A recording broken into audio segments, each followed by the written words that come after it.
Greetings, class. I'm just creating a video that goes over how to do the assignment that I would like you guys to turn in this week. Again, I'm not going to put a letter grade on it. It's more for me to give you feedback to make sure you're on the right track. I have gone over how to do, essentially for this assignment, I'm just looking for the thesis of your patriotism essay and also the first two body paragraphs defining activism, defining patriotism. So as we've gone over, I would like you guys to include your thesis after defining these terms. Activism is or is not patriotism when it blank, blank, and blank, right? So we've talked about the thesis a couple times. In the thesis, I would make it very clear when activism is patriotic. Again, you'll have to give me 3 reasons when it is patriotic, 3 reasons when it's not patriotic, or reasons when it is, or reasons why it's not. So you could do a hybrid of those 2 forms. But I would like to look at your thesis so I can make sure you guys are on the right track. And also, I'm going to have you guys write out the definition paragraph.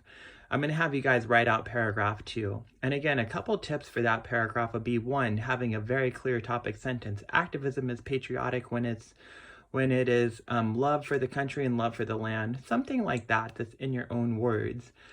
And then I would have definitions that complement that. You might have dictionary definitions. In the video essays, I've gone over a lot of parts of our essay that really go heavy into terms of patriotism. And once you have your topic sentence, you have support for that topic sentence, you can provide examples of patriotism.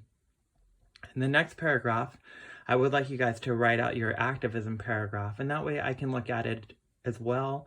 Again, you're going to have a strong topic sentence defining activism in your own words, and then you might have research that defines activism. And then once you have the research and support, then you would provide examples of that. A couple tips. 1, I mentioned this in the last video, but avoid telling me what patriotism is not. You're just going to tell me what patriotism is. You're just going to define it in this paragraph. And sometimes students get confused on that. They might talk about how nationalism is not patriotism. However, that's too much to do in this paragraph. I would just define patriotism for what it is, define activism for what it is. And then also, just a couple other things to note. Be clear on how you define it, and make sure that how you define these 2 terms are going to carry through for the rest of the paper. And we've talked about that in the past, but you just want to make sure that however you define patriotism is clear, and that's going to carry through into the other 3 body paragraphs of your essay. The same with activism. Again, if you guys have any questions on this assignment, please contact me in my email. And again, thank you for listening.